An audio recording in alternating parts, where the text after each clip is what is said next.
Dann bist du da zu. Ich hab recht dazu, dass ich in dem Wald. Annelies Michel, seorang gadis cantik, lahir di Bavaria, Jerman, 21 September 1952. Ia tumbuh di lingkungan keluarga yang taat beragama. Kehidupan masa kecilnya pun menyenangkan sebagaimana anak-anak seusianya. Tapi, semuanya berubah sejak ia tiba-tiba pingsan di sekolahnya. Ia seperti orang kebingungan, mengigau, hingga dianggap kerasukan roh jahat. Saat itu, Annelies berusia 16 tahun. Setahun kemudian, Annelies kembali mengalami kejadian yang sama. Ia tiba-tiba terbangun dari tidurnya, lalu marah-marah tanpa sebab. Tubuhnya juga kejang-kejang membuat tubuhnya bergerak tanpa kendali. Orang tuanya lalu membawanya ke orang ahli saraf dan diberikan obat epilepsi. Padahal ketika dicek, sarafnya normal. Setelah itu, pada tahun 1973, Annelies masuk kuliah di Universitas Würzburg. Namun, obat-obatan yang diberikannya gagal membantunya. Seiring berjalannya waktu, kondisinya makin memburuk. Meskipun ia masih meminum obatnya, keluarganya mulai percaya bahwa dia dikuasai oleh iblis, sehingga mencari orang yang bisa mengenangani hal tersebut. Annelies mengaku kerap melihat wajah iblis serta mendengar suara-suara bisikan. Bisikannya mengatakannya bahwa dirinya dikutuk dan akan membusuk di neraka. Keluarganya akhirnya mencari pendeta yang bisa mengeluarkan iblis tersebut, tapi belum ada yang bersedia. Annelies makin tak terkendali.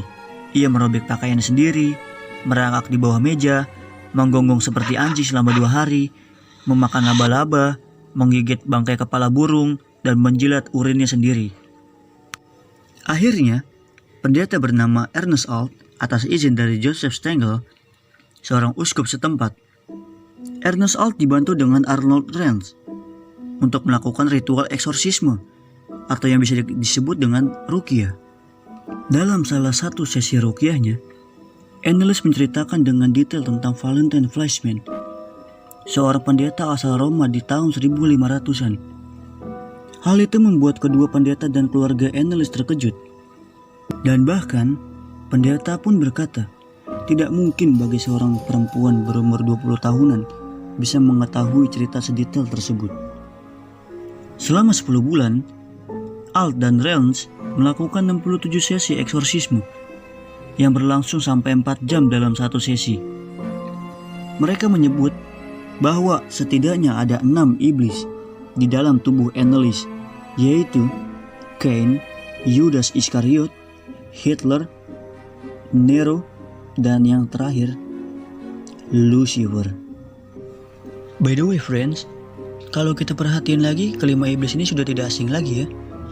Seperti Cain, Yudas Iskariot, Nero, Hitler, dan bahkan Lucifer. Saya akan mengasih satu persatu penjelasan kelima iblis ini.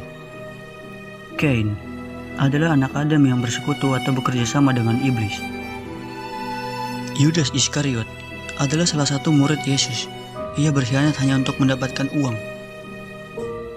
Hitler, dia memimpin Jerman pada tahun 1939, yang dimana Nazi menjadi kekuatan terbesar paling ditakuti di dunia. Jutaan umat manusia musnah karena kepemimpinannya dia. Nero adalah pemimpin Kaisar Romawi kelima. Ia adalah pemimpin terkejam saat itu. Yang terakhir ada Lucifer. Lucifer adalah raja dari segala raja iblis setelah Astaroth, Beelzebub, dan Asmodeus. Ini adalah tape rekaman aslinya friends. Coba kita dengerin sama-sama ya. Agak ngeri sih. Oke, kita mulai.